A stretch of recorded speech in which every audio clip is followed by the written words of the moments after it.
Dans cette première vidéo, on va voir ensemble comment enlever la distorsion d'une image avec le logiciel Nuke.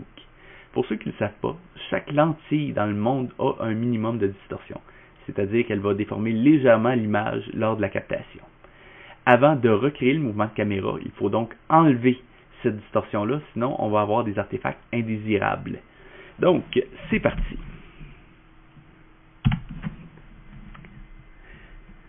Avant toute chose, je vais régler les settings de mon logiciel Nuke. Pour ce faire, on va appuyer sur le bouton S, ce qui va nous afficher ce petit panneau-là.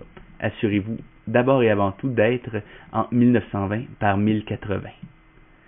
Maintenant que c'est fait, je vais utiliser une grille de distorsion. C'est particulièrement important d'en filmer une à chaque fois que vous utilisez une lentille ou une focale différente. Je vais mettre les mêmes fichiers en description pour ceux qui voudraient faire l'exercice en même temps. J'en profite aussi pour dire que je sais que le logiciel Nuke a une fonction qui fait de façon presque automatique la dédistorsion et qui calcule la distorsion de l'image. Cependant, cette fonction n'est pas disponible dans la version NC du logiciel qui est la seule à laquelle mes étudiants ont accès. Donc, pour faire ma dédistorsion, je vais avoir besoin de quelques nodes. Premièrement, un Lens Distortion. Je vais avoir besoin d'un Reformat, d'un Rotopaint. Et je vais tout brancher ça à ma grille de distorsion. Et voilà. Juste essayer de rester moindrement organisé. Je vais tout mettre ça aussi dans un backdrop pour la même raison.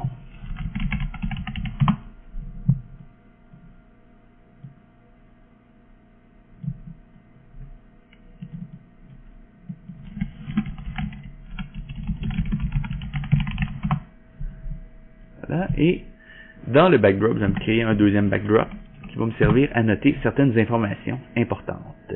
Et voilà, de 1.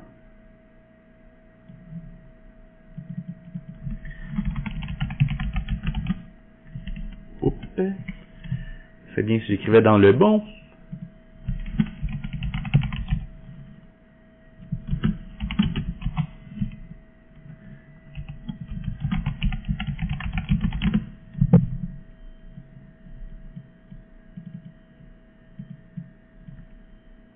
Je vais mettre ça un petit peu plus gros. Beaucoup mieux. Donc, première chose que je vais faire. Commencer par regarder à partir de mon Rotopaint, ce qui va me donner un aperçu de mon image. Je vais maintenant utiliser le Rotopaint pour me créer un guide qui va me permettre de dire quand est-ce que ma dédistorsion est bonne. Donc, pour ce faire, je vais utiliser l'outil Open Spline qui est ici.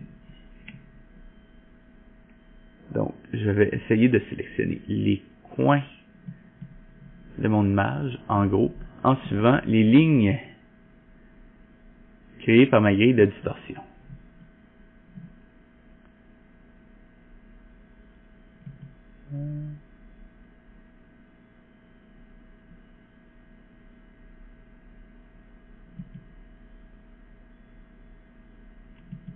Je vais m'assurer que je suis assez près.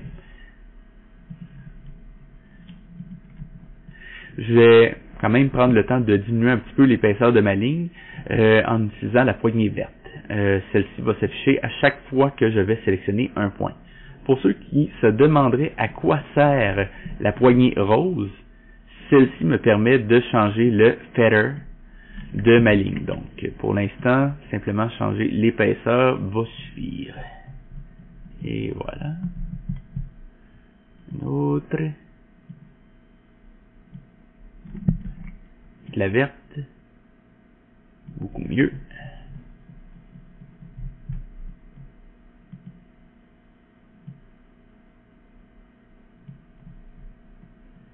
Et un dernier.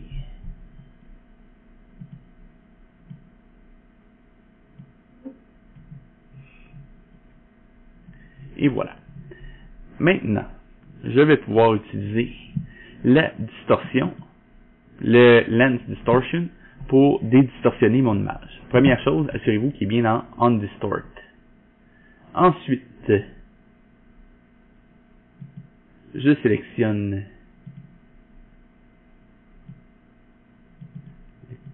les B-Box pour le Output Format et je laisse le Scale to Input Format.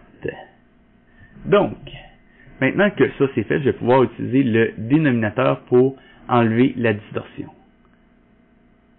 Donc, tranquillement, jusqu'à ce que je me rende compte qu'il n'y ait plus de distorsion. Je crois que c'est un petit peu trop. On va voir ça. Donc, maintenant, juste aller replacer mes points et m'assurer que tout est bien droit. Voilà. Là.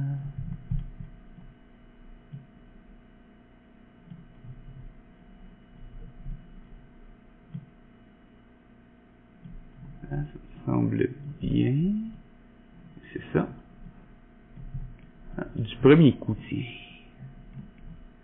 Et voilà, mon image a été dédistorsionnée. Je vais maintenant noter la distorsion que j'ai ici, donc le négatif 0.16 dans mon backdrop. Et autre chose que je vais noter, c'est la résolution qui sort directement de mon Lens Distortion. Pourquoi? Juste une petite seconde. 2440 par 1376.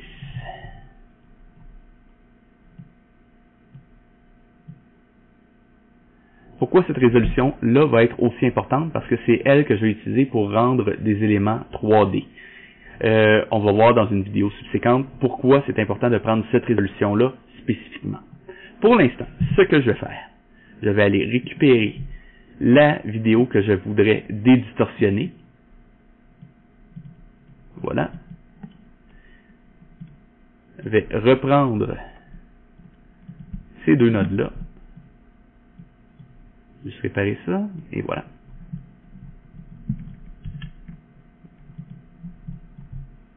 Je prends ces deux nodes-là, je les copie, je les colle. Je les colle, dis-je. Voilà. Et je me fais un petit backdrop ici. Ah, mon chat vient. Merci Tao. Donc, c'était mon chat qui venait me dire bonjour, je m'en excuse. Donc, maintenant, je sélectionne ces trois nodes-là et je me fais un backdrop. Et voilà.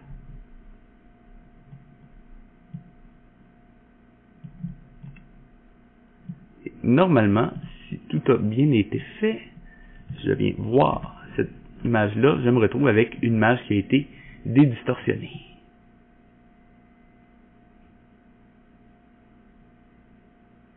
Effectivement, mon image a bien été dédistorsionnée. On peut même comparer avant-après pour voir ce que ça donne. On voit quand même une certaine différence. Je crois que tout le monde va être d'accord là-dessus. Maintenant, ce que je vais faire un rendu de ça avec un write.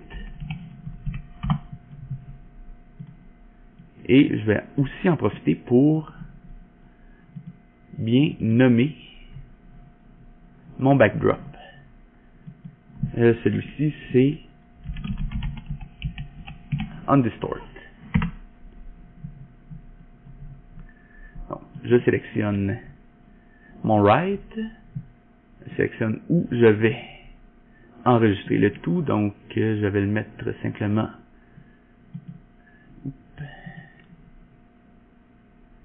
sur mon bureau. Stop. Je vais me créer un nouveau fichier, je vais l'appeler Undistort Plane.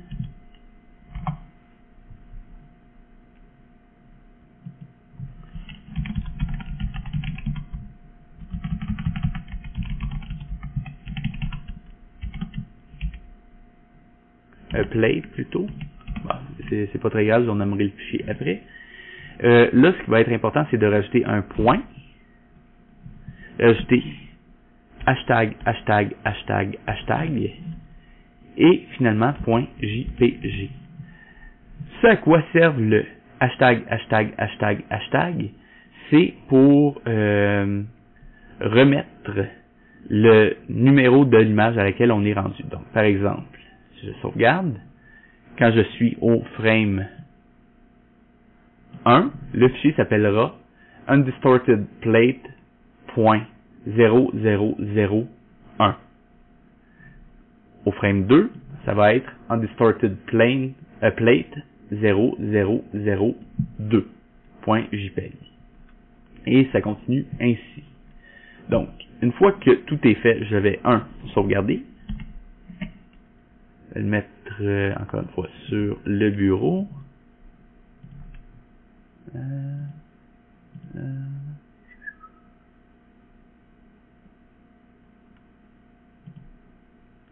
vais le mettre aussi dans Undistorted. Et voilà. Donc maintenant que tout est sauvegardé, que tout est en ordre, je vais pouvoir faire un rendu en appuyant sur rendu. Et voilà. Et normalement, si j'ai bien fait mon travail, ça va fonctionner. Bon, on met ça en accéléré et je vous reviens tout de suite après.